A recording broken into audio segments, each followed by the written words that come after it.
Hey guys, and welcome back to Physics 101. Today we're going to be talking about projectile motion. So first we're going to go over these 3 points here. So we'll start with the first one. Horizontal and vertical components of projectile motion are completely separate. This is a very important aspect of projectile motion. Basically what it means is when you fire something in the air or just throw it in the air, it's going to have a horizontal and vertical component to its speed. And these two components are completely separate entities. They do not affect each other in any way and have to be treated separately. If you want to find them through a formula or equation, you have to use separate equations. They have to be treated completely separate. So we're going to talk about that right now. So let's say you throw a ball into the air. I'm going to just draw an arrow here. Let's say you throw a ball into the air with an initial speed of 4.5 meters per second, right? And let's say you throw this ball at an angle of 66 degrees above the surface of the earth. Let's just say that's the ground or the floor, whatever, and Y is up, yeah. So this projectile is going to have two different components to its speed, and it's not just 4.5 meters per second. So in order to find the horizontal and vertical components, we're going to have to do some geometry or trigonometry. But this right here, all along to its x-coordinate, is going to be the horizontal component of its speed.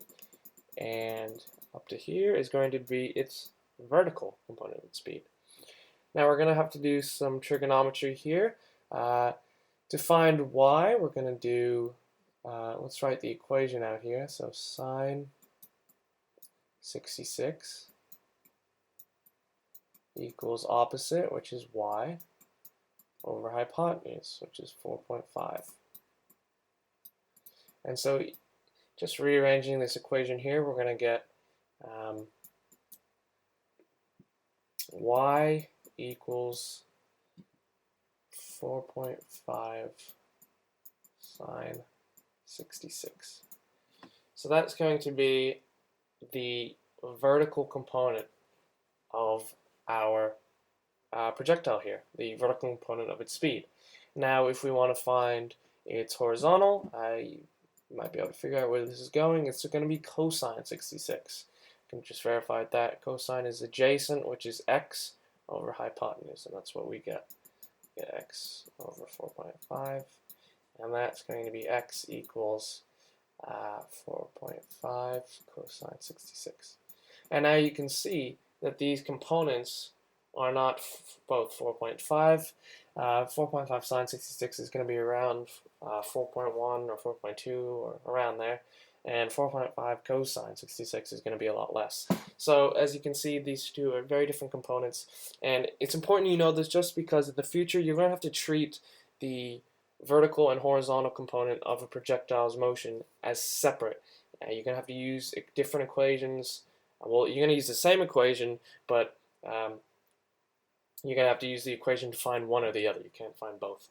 Okay, anyway, so on to the next point. In projectile motion, we always have a negative acceleration of 9.8 meters per second squared when an object is traveling upwards, and a positive acceleration when it is traveling downwards. This is the gravitational force on Earth and is represented by the letter G. Okay, so we're going to talk about the gravitational force in later videos, especially when we get into forces, but we have to quickly cover it here simply because the gravitational force, and we're just going to call it G, is used throughout all of projectile motion. And you can see them over here, and we'll get to those in a sec. But pretty much what is very important to know is that when an object is traveling upwards, there is going to be a negative, on Earth always, a negative acceleration. Negative acceleration. And this value is 9.8 meters per second squared, or in this case, negative 9.8 meters per second squared. The letter G is a constant, meaning it's always going to be this value. Right, now if the ball is traveling down, or sorry, not the ball, any object is traveling down, there is going to be a positive acceleration. The acceleration is still going to be downward. It's not. Don't be fooled. It's not going to be upwards. but it's going to be positive because it's in the same direction of the velocity or the speed. So in this case here, when we throw this ball upwards with 4.5 meters per second, there's going to be a negative acceleration, which is obviously going to slow the ball down. Otherwise, the ball will just keep going forever. Well, no, the acceleration, the gravitational force is going to bring the ball back down. Now, if we had thrown the ball from say a building or something, thrown it down, there's going to be a positive acceleration.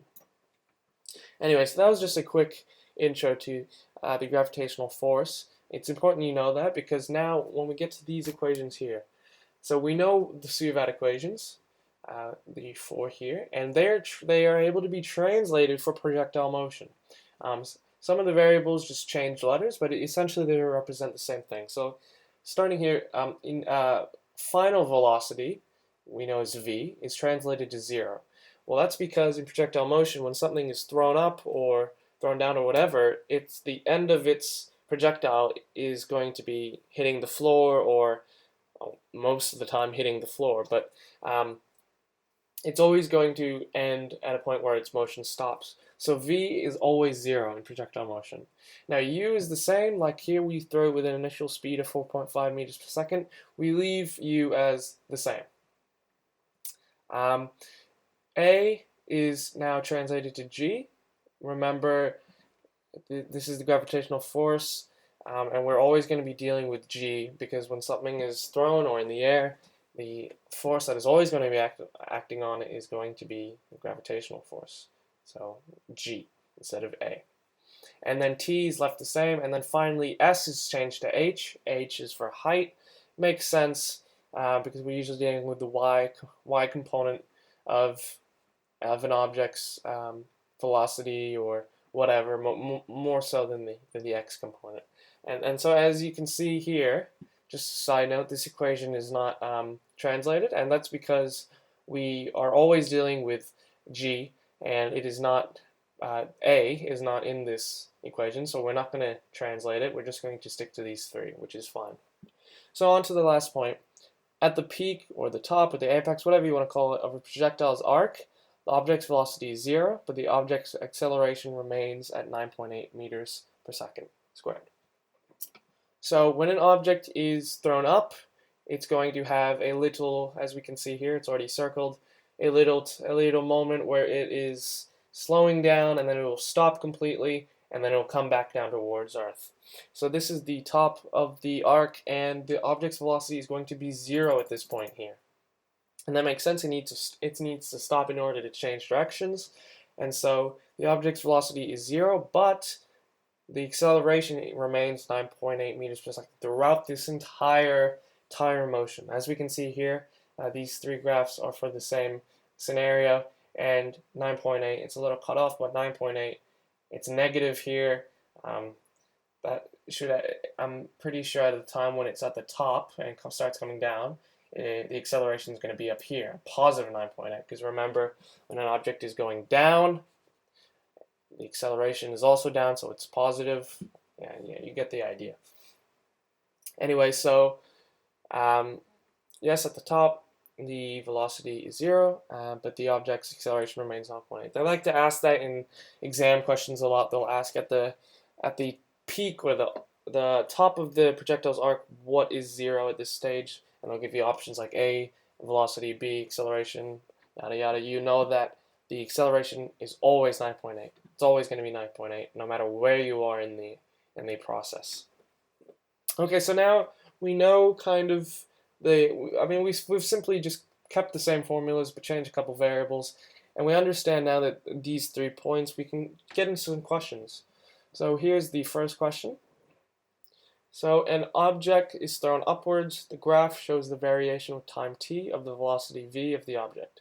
What is the total displacement at a time of 1.5 seconds, measured from the point of release? Okay, so we need to find the displacement starting from 0 to 1.5. It is a velocity time graph, so to find displacement, if you watch the previous videos, you already know we have to find the area under the graph, or area under the curve. This isn't a curve, it's more of just well, there's 2 segments to this graph, but anyway, we have to find the area underneath. this is kind of a weird graph. It's going to be kind of difficult finding the area just from scratch. So before we do that, there's something that the question really wants us to do, and it wants us to visualize what's happening in this graph. And once we do that, we'll be able to answer the question a lot easier. We'll understand it a lot better. So an object is thrown upwards. Okay, so it starts in someone's hand and then it goes up. So let's just draw it out here. So it goes up at 5.0 meters per second. And then at 0, remember the peak or the apex of the arc is going to have 0 velocity. So that is right there. That is right here. And then it goes back down. So let's start with this first part. We start at 5 meters per second, and then we go to 0, which is there, and then we have a negative velocity. And remember what I said in my previous videos, a negative velocity just means the same velocity but in the opposite direction, and that's clearly what happens here. And then we reach negative 5 meters, so it clearly comes back to the exact same point. So what that tells us straight away is that since we're finding displacement, not distance, our starting point and our final point, just from here to here, is the same. Well, then the displacement is going to be 0. So straight away we can just cross this out because the displacement is 0 along here. Okay, so now we have this part of the graph to find. So what's happening here? So we get down to this part, and then it juts back up and starts having a positive velocity again. So that means somehow it's traveling back up again.